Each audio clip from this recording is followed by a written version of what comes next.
Video ini diperuntukkan hanya untuk yang berakal sehat saja. Yang akalnya kurang sehat, di skip dulu ya. Istilah mati sebelum mati itu tadi ada kaitannya dengan hubungan manusia dengan Tuhannya. Karena tanpa mematikan diri kita, maka kita kan nggak bisa connect, nggak bisa sambung dengan Tuhan kita. Nah, yang harus dimatikan apa? Karena ini urusan manusia dengan Tuhannya. Yang jelas yang harus kita letakkan atau kita lepaskan dulu adalah hal-hal yang berbau duniawi yang kita miliki saat kita menghadap itu tadi.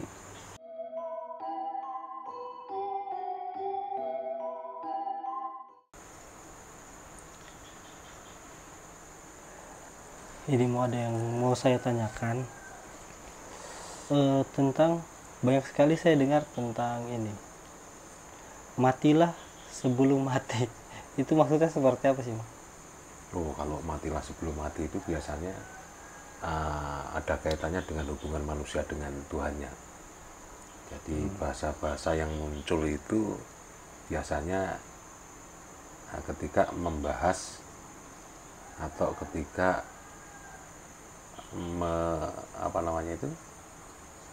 men-sharingkan soal urusan manusia dengan Tuhannya yang berbau religius nih. Nah, mati sebelum mati itu sebetulnya kan apa yang ada di dalam diri kita yang berkaitan dengan unsur-unsur hidup, termasuk permasalahan-permasalahan atau perkara-perkara duniawi. Ketika kita ingin menghadap atau menjalinkan hubungan dengan Tuhan di seketika itu, kita harus meninggalkan unsur-unsur duniawi kita. Artinya misalkan seketika kita beribadah, sholat misalnya. Nah, ini kan permasalahan hidup kita, permasalahan duniawi kita kan harus kita matikan dulu. Artinya di situ kita harus fokus memang benar-benar menyembah dan mengabdikan diri kita kepada Tuhan. Ya masa misalkan kita itu sholat terus ingat kerjaan yang barusan kita tinggalkan terus kemudian melakukan sholat permisalan, kan nggak begitu. Jadi artinya yang dimatikan itu perkara-perkara dunia. Ketika kita menghadap Tuhan, bukan kok kita mematikan secara fisik, itu tidak. Kalau mematikan secara fisik itu sebagaimana? Ya kan berarti memang mati betulan. Iya, sedang gak ada rasa ya. Iya. Jadi kan bahasa-bahasa indah yang perlu kita pikirkan saja sebetulnya memancing pola pikir kita. Memang ada kalanya di makom-makom atau di pembahasan-pembahasan tertentu yang namanya mati itu ada teknik-tekniknya sendiri, tapi tetap ada urusannya dengan hubungannya manusianya dengan Tuhannya. Kalau dalam bahasa Jawa kan harus bisa mati sak jroning urip, nah, bisa mati di dalam hidup. Bagaimana kok mati di dalam hidup? Ketika kita menghadap Tuhan kan kita hidup. Tapi harus ada yang mati, ya yang mati ini apa? Segala kenapsuan-kenapsuan duniawi ini harus kita matikan terlebih dahulu untuk beberapa saat ketika kita menghadap. Nah, kalau sudah menghadap ya mau mikir dunia lagi ya tidak ada masalah apa-apa. Ini saya secara pribadi nih, ketika zikir itu misalnya sesuatu hal yang sudah dikerjakan, misalnya pergi bermain misalnya, Iya. terus pas tiba-tiba zikir, tapi dalam zikir itu tuh kadang keingat gitu, Yang nggak lain, fokus dia nggak lain gitu. begini. Satu ungkapan bahwa manusia itu kesempurnaan alam semesta ini. Artinya manusia itu terdiri dari berbagai macam unsur-unsur yang ada di alam semesta ini menyatu di dalam diri manusia dan itu sempurna. Nah, artinya apa? Artinya manusia itu sebetulnya, kalau kita analogikan, manusia itu seperti sebuah komputer yang sangat amat canggih. Fitur apapun ada di dalam diri manusia. Bahkan fiturnya hewan, ya, yang ada sifat, ada karakter hewan, itu juga ada di dalam diri manusia. Jadi ibaratkan begini, manusia ini sangat amat canggih, seperti komputer yang amat sangat canggih. setiap fitur-fiturnya punya file-filenya, ada OS-OS-nya, ada operation systemnya itu ada. Nah, ketika dari fitur-fitur yang ada di dalam komputer canggih ini, yang canggih yang berupa manusia ini, yang mana sering dipakai, maka fitur itulah yang pada akhirnya sering muncul dengan otomatis atau dengan sendirinya. Nah, kalau secanggih-canggihnya komputer kan minta digerakkan, minta ditombol atau minta disentuh kan. Tapi secanggih-canggihnya komputernya Tuhan, nah inilah yang berwujud manusia, itu semua serba otomatis. Nah, kenapa kadang ketika kita ini berzikir atau sedang mengingat nama Allah, tapi tahu-tahu mengingat juga yang lain, berarti yang lain yang nongol, ikut nongol ini berarti itu fitur yang sering dipakai juga. Sehingga mengganggu yang sedang dijalankannya. Jadi pas mengingat kok yang lain-lain yang muncul. Nah, ketika manusia bisa fokus dan teliti serta bijaksana dalam menggunakan fitur-fitur yang ada dalam diri kita yang saya analogikan seperti komputer itu, hal-hal seperti itu tidak ada. Fokus ya satu-satu itu aja. Nah, kalau misalkan kayak komputer itu ya, kalau mungkin urusan galeri foto ya cuma seperti galeri foto, nggak ada fitur-fitur yang lain yang mengganggunya ya, karena saking canggihnya manusia, mana yang sering dibuka maka itu berpotensi mengganggu ketika kita ingin fokus ke fitur yang lain. Nah, contoh yang realnya begini. Kalau seorang manusia ini memang yang sering dibuka atau sering dipakai filenya yang suka makan atau fiturnya fitur kenapsuan makan, maka apapun yang dikerjakan di tengah-tengah pengerjaan ini, di tengah-tengah atau di akhir, di sela-sela kita lagi fokus yang pertama ini yang kita lakukan ini, pasti terkeluar adalah keinginan makan. Akhirnya apa? Wisata kuliner, suka makan-makan enak. Nah, ini kan berarti kan yang sering kita lakukan, sering file atau fitur yang sering kita pakai. Nah, ini akan sering juga muncul tanpa kita kehendaki. Akhirnya mengganggu kefokusan. Nah, jadi logikanya kan seperti itu.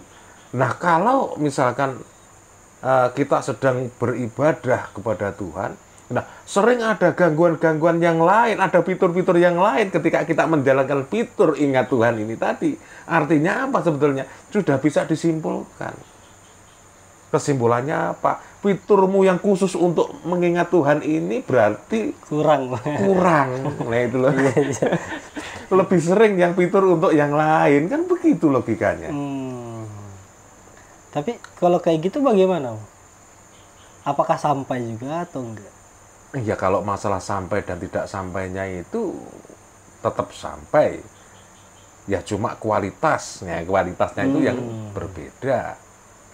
Ya, tetap sampai juga. Jadi sebetulnya pengertian-pengertian itu kan simpel. Yang misalkan suka pemarah, gampang marah, berarti filenya marah ini sering dipakai. Makanya gampang kena tekanan darah tinggi, dikit-dikit marah, menyelesaikan sesuatu yang marah. Itu berarti file yang sering dibuka adalah filenya marah. Makanya manusia ini, sekali lagi saya ulangi, manusia ini seperti komputer yang sangat amat canggih. CPU-nya ada nih, otak manusia ini kan.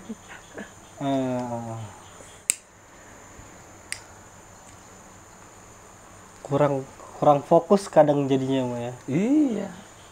Makanya di dalam tuntunan-tuntunan agama itu kita harus selalu sering beribadah, sering mengedepankan hal-hal yang berbau positif. Nah, kalau yang kita munculkan yang berbau positif, yang baik-baik artinya, maka yang terkeluar menguasai jasad ini.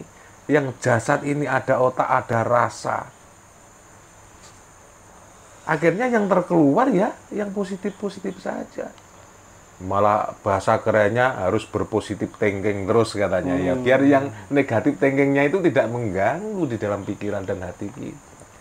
Oh, berarti itu yang dimaksud mati sebelum mati itu mematikan hawa negatif ya, Bang? Termasuk itu. Kalau diibaratkan masalah fitur-fitur yang lain biar nggak ganggu, dimatikan dulu yang lain.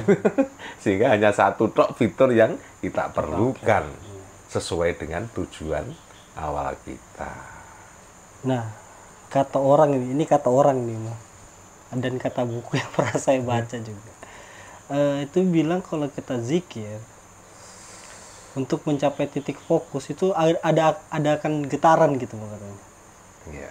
Nah, getaran itu di mana sih sebenarnya bentuk getaran itu? Apakah itu yang dibilang untuk sudah mencapai titik fokus? Getaran-getaran itu sebetulnya kan reaksi daya. Jadi reaksi daya ketika apa yang kita lapatkan atau apa yang kita tujukan itu sudah mulai ada reaksinya. Makanya karena ada reaksi maka sebagai awal rasa adanya getaran. Apakah itu betul-betul? Karena segala sesuatu yang kita tuju, kalau kita sedang menuju ke sesuatu yang kita tuju itu tadi pasti ada action, artinya ada gaya. Nah ini loh ada gayanya yang mau menuju dan mewujudkan apa yang kita tuju itu tadi. Makanya informasi itu sangat benar, itu malah jadi sebagai indikasi. Indikasi yang kita inginkan ini sedang dalam proses menuju tujuan, kan begitu sebetulnya itu. Nah kalau nggak ada rasa harus bagaimana? Kita ibaratkan begini aja lah, kalau kita itu mau kencing, kebelet kencing, ada ndak getaran itu? Ada rasa ndak itu? Ada. Kalau nggak ada rasa ya nggak kencing kan? Nah, itu kan gampang saja, simpel saja untuk memahami itu. Tapi getarannya itu di mana sih, Mas, sebenarnya? Simbol getaran itu. Nah, getaran itu kalau kita memperkuat kolbu kita, ya dia getarannya juga ada di dalam kolbu kita. Kalau ternyata daya kekuatan yang berasal dari kepala, dari otak kita, ya getarannya ya dari kepala, sesuai dengan tujuan manusianya. Memakai daya yang dari mana? Berarti nggak satu juga getarannya? Nggak satu juga, seluruh tubuh ini akan ada getaran-getaran. Nah ini contoh agak menyimpang dikit ini ya, biar gampang memahami aja. Kadang-kadang soal seorang laki-laki. Terus ada hasrat kepada seorang perempuan. Kadang ada getaran kok di alat kelaminnya. Berarti kan berasal dari situ juga getaran itu. Iya kan? Iya. Nah, berarti kan tidak melulu di otak atau tidak melulu di hati kita yang mengandungi getaran. Tinggal kesesuaiannya. Sedang punya tujuan apa? Nah ini loh. Ya tetap sama dengan sebuah komputer yang sangat amat canggih itu. Lah masa misalkan kita mau membuka galeri yang bergetar itu urusan SMS. Ya kan beda sudah. Nah, intinya setiap organ tubuh manusia punya getaran-getaran sendiri-sendiri yang sesuai dengan tujuan dan niat manusianya. Tak kira cuma satu getaran aja. Enggak. Banyak ternyata ya. Hati yang bergetar itu ya urusan hati. Iya. Bukan urusan kaki kan begitu. Ya kalau urusan kaki itu refleks itu kalau ada contohnya kalau ada bola yang mendekat getarannya itu kadang-kadang bola belum nyampe ke kaki sudah ada getaran mau menendang. Nah ini kan berarti kan ada sebuah reaksi awal. Ya, reaksi awal atau getaran itu, nah untuk suatu tujuan menendang bola biar gol misalkan, nah, kan berarti kan seperti itu prosesnya itu. Berarti simpel ternyata penjelasannya. Nah iyalah, kenapa kalau ada penjelasan simpel nyali yang rumit? Iya. Banyak teori ini itu dan segala macam, pada akhirnya tetap aja nggak paham lah ini yang repot. Iya. Paham. Ya kadang ini mata ini misalkan lihat perempuan yang cocok dengan hati kita atau yang cocok dengan pandangan kita. Kadang-kadang mata tanpa diperintah ada getaran kedip-kedip, berkedip-kedip. Nah, kayak begitu coba. Karena ada sesuatu tujuan, tak kedip-kedipin biar dia suka sama saya. Kan ada tujuan, ada kehendak di sana. Maka yang tergetar adalah di mana yang kita ingin, kita pancarkan itu tadi. Iya. Paham. Sesimpel itu ternyata ya. Iya. Tak kira kalau mati, sebelum mati itu kita belajar mati. Nah, tinggal kesesuaiannya sebetulnya. Makanya khusus untuk istilah mati sebelum mati. Itu tadi ada kaitannya dengan hubungan manusia dengan Tuhannya. Karena tanpa mematikan diri kita, maka kita kan nggak bisa connect, nggak bisa sambung dengan Tuhan kita. Nah, yang harus dimatikan apa? Karena ini urusan manusia dengan Tuhannya, yang jelas yang harus kita letakkan atau kita lepaskan dulu adalah hal-hal yang berbau duniawi yang kita miliki saat kita menghadap itu tadi. Sudah dilepaskan semua terlebih dahulu. Ya nanti kalau setelah selesai menghadap lah ya, nah, itu barulah kembali normal. Juga mikir masalah duniawi, contohnya mikir pekerjaan atau aktivitas yang lain-lain. Nah, ini artinya mati sebelum mati. Ini spesifikasinya berbincang masalah hubungan manusia dengan Tuhannya. Nah, kalau hubungan manusia dengan manusianya kok terus harus mati dulu, ya nggak makan. Artinya kita mengarah ke soal duniawi kok suruh mematikan duniawi, terus bagaimana? Ya nggak sinkron pada akhirnya. Iya. Nah, contohnya begini. Kita sedang ngurusin urusan yang berbau duniawi. Nah, kita harus mematikan urusan-urusan duniawi kita. Gak sinkronnya di mana? Wah, keinginannya harus dapat rezeki, dapat bayaran, atau dapat sesuatu yang kita inginkan. Nah, kalau kita cuma diam saja, berdoa saja, loh kapan dapat duitnya? Nah, ini kan sebuah penerapan yang salah. Ya kalau mau rezeki ya urusan duniawimu ya jangan matikan dirimu. Malah disuruh gerak. Sampai ada peribahasa Jawa, nek gelem obah ya mamah. Kalau kita bergerak tetap akan dapat rezeki, tetap dapat makan. Lah cuma diem aja berdoa ya sampai kena berlumut badan kita ini ya juga nggak akan dapat hal-hal yang berbau duniawi dah. Gitu. Jadi ada kalanya kita harus benar-benar menghidupkan duniawi kita, ada kalanya kita harus mematikan duniawi kita. Tinggal mana yang kita tuju atau kita inginkan untuk kita wujudkan. Seperti itu saja sebetulnya. Tapi sebenarnya untuk memahami tentang diri kita dan Tuhan kita ada batas umur ya atau gimana? Kayak susah betul masih muda gini. Iya, sebetulnya kalau masalah batasan umur itu tidak menjadikan sebuah kepakeman di dalam pembelajaran agama, tidak. Yang jadi salah satu syarat mutlak adalah kesungguhan hati sebetulnya, keinginan dan kesungguhan hati itu. Lah cuman karena kebanyakan yang sudah mampu mengarah ke soal pembelajaran agama yang arahnya ke hakikat agama itu rata-rata yang sudah berumur, ya maka muncullah penggolongan. Kalau masih muda belum mampu, kalau sudah tua sudah bisa. Penggolongan ini sebetulnya juga tidak mutlak. Artinya kenapa tidak kalau masih muda sudah bisa berjalan ke jalurnya hakikat, tidak ada masalah apa-apa. Ya baik, ya enggak. Baiknya apa? Baiknya membatasi terlebih dahulu. Yang masih muda itu biarlah berkarya terlebih dahulu.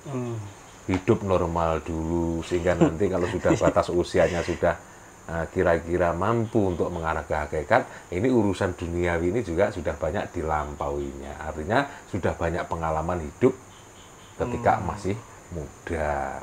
Sehingga ketika sudah tua dan belajar masalah hakikat ini, tidak banyak kepenasaran-kepenasaran. Nah, ketidak adanya kepenasaran-kepenasaran di dalam hidup manusianya ini sangat mendukung dalam pembelajaran hakikat. Ada kaitannya. Ada kaitannya.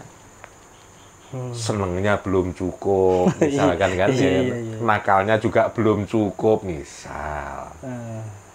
Kalau sudah tua kan sudah banyak pengalaman hidupnya, jam terbang hidupnya itu loh sudah banyak. Makanya kalaupun ada yang tertinggal keinginan duniawinya itu bisa mengatasinya sendiri untuk memanajemen pikiran dan kolbunya. Nah inilah kalau orang yang sudah berumur. Mengatur kenafsuan juga lebih bisa daripada yang masih muda. Ya sebaik-baiknya kayak apa? Ya kalau memang masih muda bisa mengarah ke situ ya luar biasa. Makanya ada pepatah. Sebaik-baik manusia itu usianya yang masih muda tapi sudah seperti orang tua. Jiwa dan pola pikirnya. Nah sebaliknya seburuk-buruk manusia itu yang usianya sudah tua tapi masih seperti anak muda jiwa dan pola pikirnya. Ya berarti kan ini kan nggak ada batasan umur meskipun masih muda. Jika punya jiwa dan pola pikir seperti orang tua, maka ini termasuk golongannya manusia-manusia yang beruntung atau manusia-manusia yang baik. Itu loh sebetulnya itu. Ya paham sudah.